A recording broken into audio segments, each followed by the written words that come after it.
시청자 여러분 안녕하십니까. 오늘 이 시간에는 북경의 서북쪽에 있는 거용관이라고 하는 만리장성에 대해서 공부해 보도록 하겠습니다. 명나라 정부는 백성들을 동원해 괴물 같은 장성을 쌓았지만 장군들은 관문을 열고 투항을 했습니다. 여기에서 얻을 역사적 교훈은 무엇일까요? 중국 최고의 요새 5겹의 거용관. 17세기 초 동아시아의 국제적 환경이 급변하고 있었습니다. 서쪽에서는 이자성이 반란을 일으켰고 만주에서는 누르하치의 후금이 흥기했습니다. 명나라는 조선을 이용해 후금을 치려는 이의제의 정책을 취합니다. 그러나 광해군은 이에 휘말리지 않고 양단을 걸치려고 합니다.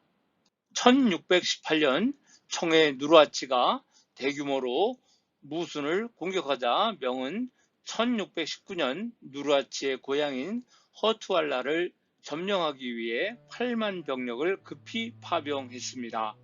조선은 명의 제조지은 압박에 밀려 강홍립과 1만 3천 명의 병력을 파견했습니다. 후금과의 전투는 시마, 사르우에서 5일 동안 계속되었습니다. 이 전투에서 명의 군대 4만 명이 전멸했고 강홍립도 8천 명을 잃고 5천 명의 병력과 함께 항복했습니다. 후금의 조선에 대한 원한은 심화되었습니다. 1619년 10월 명의 서광계가 조선이 후금과 내통하고 있다고 무고하자 이를 해명하기 위해 1620년 이정기가 진주사로 북경으로 갔습니다. 저의 조상 한 분도 이 해에 동지사로서 북경에 파견됩니다. 그 해는 신종 만력자가 죽고 아들 광종이 즉위했으나 한 달 만에 홍환을 먹고 급사해 희종이 즉위하는 등 내부적으로 혼란을 극했습니다. 1623년 조선에서는 광해군의 폐모살제, 토목공사를 문제삼아 김유, 이기, 신경진, 최명길 등 서인 일파가 광해군과 대북파를 몰아내는 인조반정이 일어났습니다. 이후 조선이 친명배금 정책을 취하자 청은 정묘년 1627년과 병자년 1636년 두 번에 걸쳐 침입합니다. 8년이 흐른 1644년 이번에는 서쪽으로부터 이자성의 위기가 밀려왔습니다. 이자성은 삼엄한 거용관에 5겹 빗장을 열고 북경으로 입성합니다. 거용관은 북경의 천안문에서 서북 방향으로 56km 떨어진 곳에 위치해 있습니다. 철옹성이라고 부를 수 있는 중국 최고의 관문입니다. 거용관 관성의 성벽은 40도 경사의 가파른 산에 건설되었습니다. 이 정도 경사라면 앞 계단이 바로 눈앞에 보입니다. 올라오는 사람의 정수리가 보이는데 수직벽이라는 느낌이 듭니다. 그러나 백성의 고열을 빨아먹은 성벽은 심리적 안정을 주었을 뿐입니다. 거용관이 있는 골짜기를 속칭 관구라고 부릅니다. 관문이 즐비하기 때문에 이러한 이름이 붙었습니다. 거용관에는 좁은 의미와 넓은 의미의 두 가지 개념이 있습니다. 좁은 의미의 거용관은 거용관성 하나만을 의미합니다. 넓은 의미의 거용관은 송국희의 거용관고에 따르면 팔달령에서 남구성에 이르는 사십리 관구 전체를 가리킵니다. 협곡의 길이는 팔달령에서 남구성까지 19.4km입니다. 이곳은 내몽고 산서성에서 북경으로 들어가는 유일한 통로입니다. 관구는 연산산맥의 골짜기 가운데 가장 짧고 산이 낮아서 취약했습니다.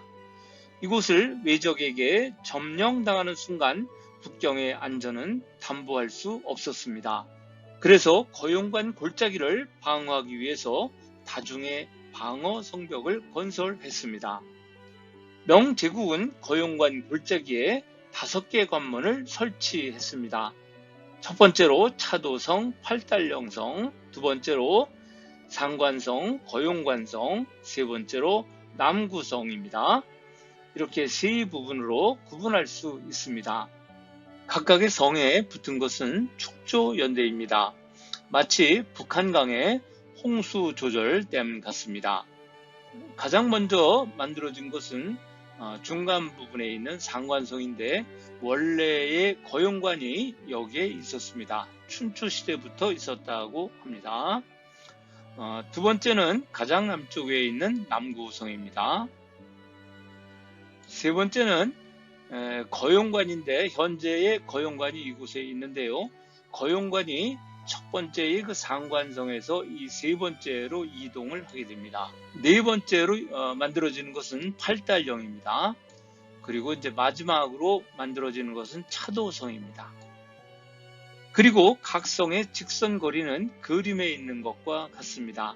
구분 길이 많기 때문에 실제는 이보다 더 떨어져 있습니다. 차도성은 팔달령에서 북쪽으로 오리 2km를 가다 보면 지세가 평평한 곳에 있습니다. 이 차도성은 서북 지역에서 북경으로 들어갈 때 만나는 첫 번째 방어선입니다. 차는 갈림길이라는 뜻입니다. 차도성은 거용관의 5개의 성 가운데 가장 늦게 건설되었습니다. 원래 이곳에 차도보가 있었는데 1551년 이곳에 성을 축조했습니다.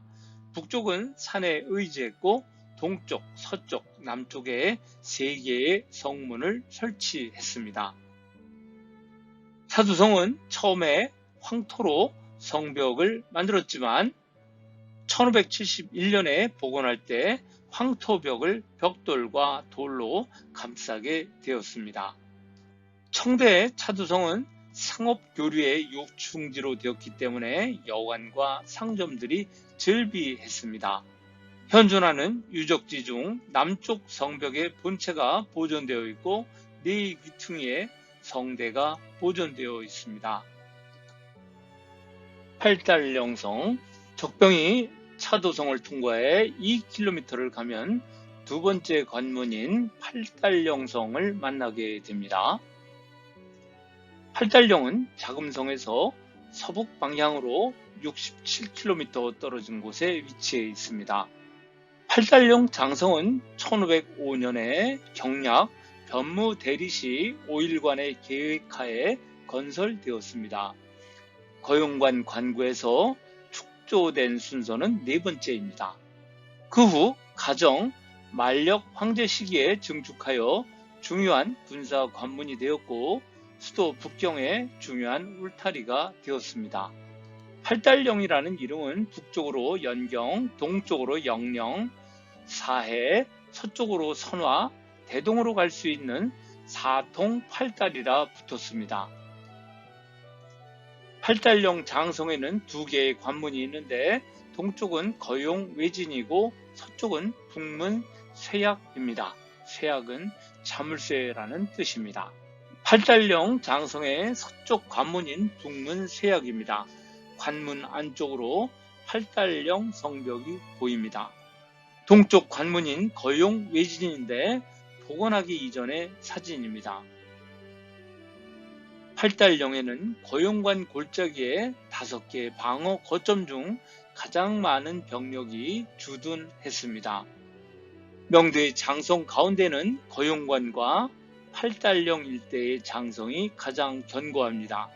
기초 부분에 큼직한 화강암을 쌓고 그 위에 회색 벽돌을 석회로 발라 쌓았습니다.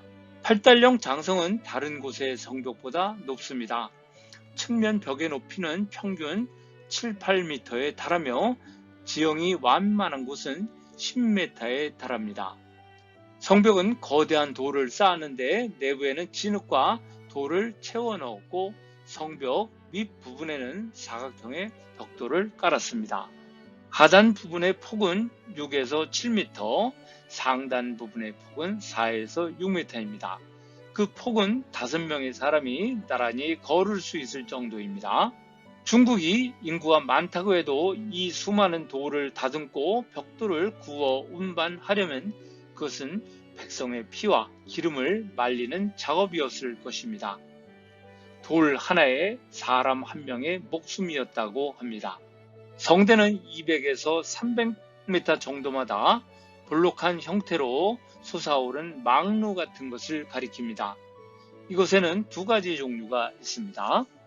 하나는 포방인데 성벽의 높이와 비슷하며 성벽 바깥쪽으로 사타가 있고 방을 만들어 병사들이 순찰할 때 비바람, 추위를 피할 수 있도록 했습니다. 다른 하나는 공심적대입니다. 대의 높이는 3장, 약 9.3m이며 병사들이 관측과 사격을 하고 화살, 탄약, 대포 등의 무기를 보관하기도 했습니다. 공심적대에는 병사 60명이 기거했습니다. 30명은 적대를 지키며 30명은 타를 수비했습니다. 이러한 공심적대에는 명대의 병적에 속한 병사들이 가족을 데리고 살 수 있는 시설이 갖춰져 있습니다. 적대에는 불랑기포를 설치했는데 적대 사이의 거리는 500m 정도입니다. 대포의 사거리가 350m 정도였으므로 양쪽에서 교차 화망을 구성할 수 있었습니다. 적군이 성벽의 100보 내로 접근하면 포를 발사했습니다. 50보 안으로 적병이 들어오면 활, 화총, 시석을 일제히 발사했습니다. 성벽 위에는 높이 1.7m 정도의 사격하는 사람을 보호하는 사타가 있고 아래로 향한 구멍이 뚫려 있어 관측과 사격을 할 수 있습니다. 계창 총독의 문서에 따르면 극히 중요한 요충지에는 타마다 4에서 5명, 그 다음 요충지에는 타마다 2에서 3명, 덜 중요한 곳에는 1명을 배치했습니다. 밤이 되면 돌아다니며 딱따기를 쳐서 신호를 전달하고 비상시에는 풀에 불을 붙여서 성벽 밖으로 던져 조명을 밝혔습니다. 상관성. 적병이 팔달령을 통과하면 5km 지점에서 상관성을 만나게 됩니다.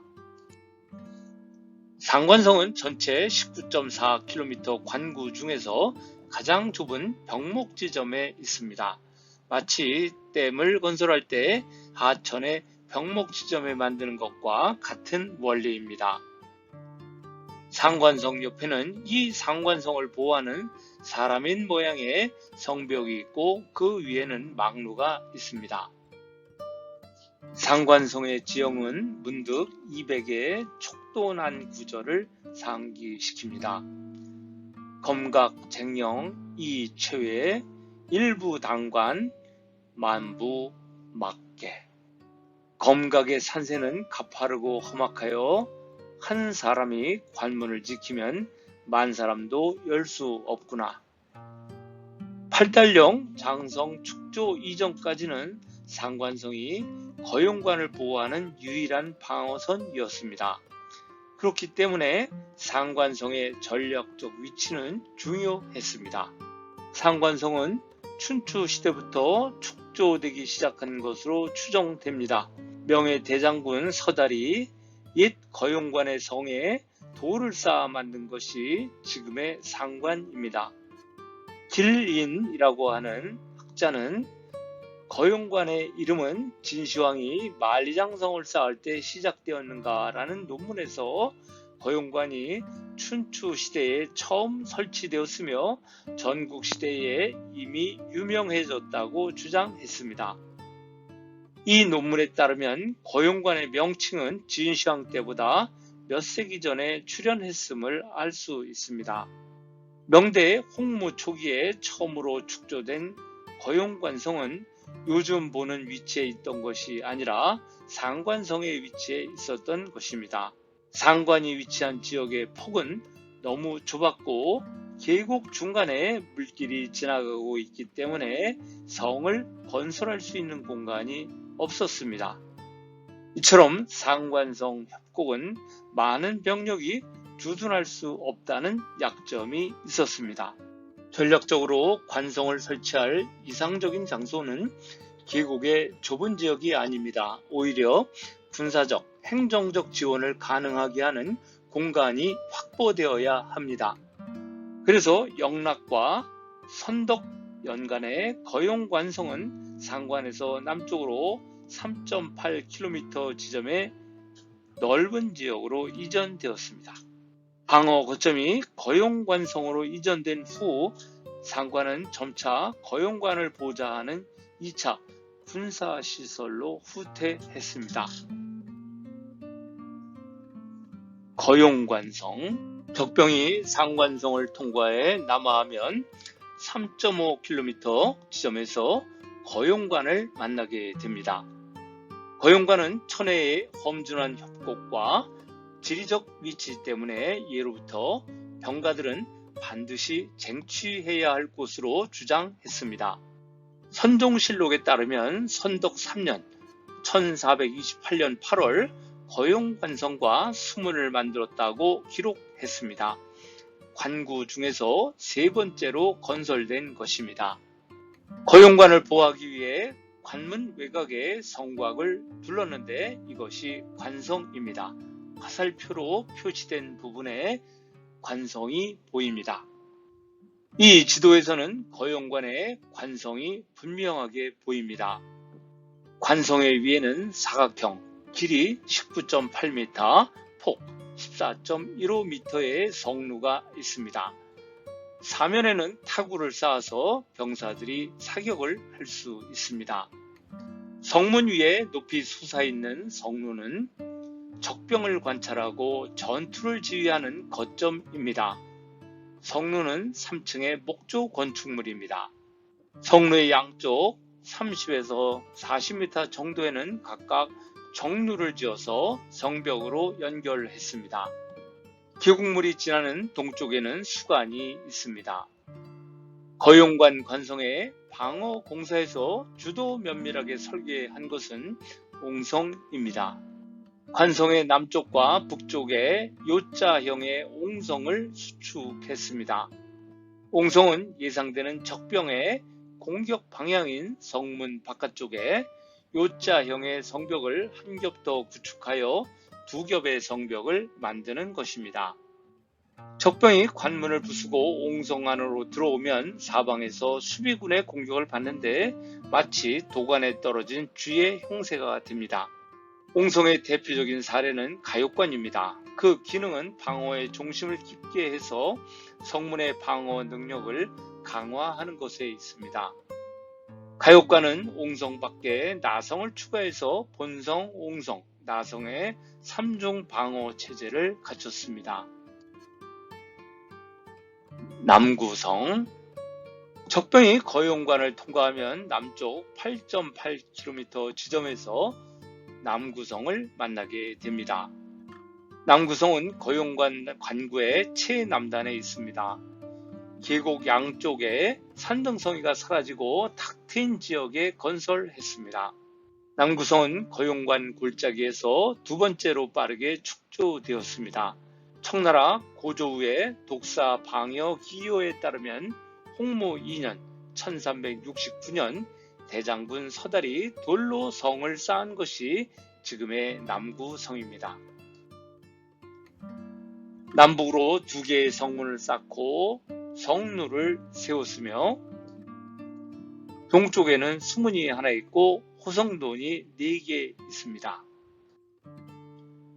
청대의 남구성 일대는 내몽고 산서로 오가는 상인과 우마가 끊이지 않았습니다. 도로 양쪽에 객잔, 식당, 양곡 상점이 있었습니다. 남구성의 중심로에는 상인과 우마에 필요한 물건을 팔기 위한 시설들이 자리를 잡았습니다.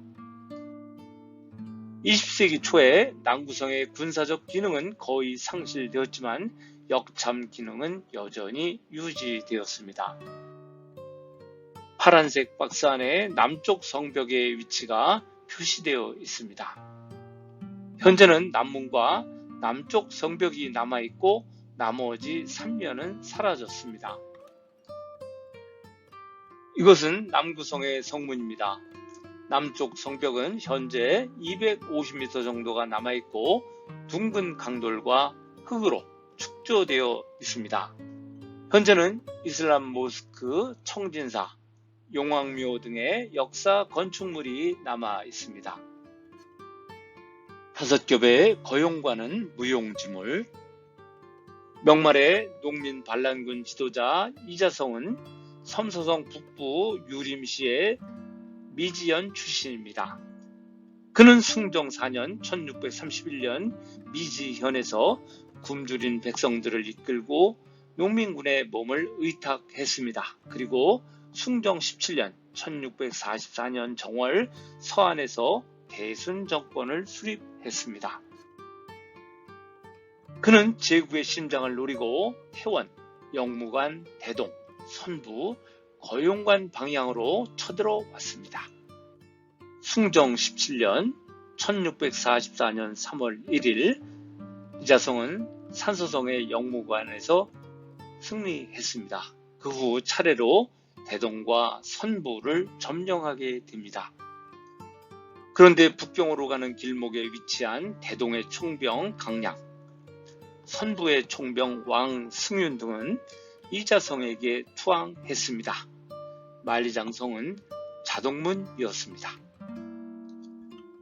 이자성은 파죽지세로 거용관에 도착합니다. 명나라 황제들의 능, 북경의 고래등 같은 자금성이 코앞에 있습니다.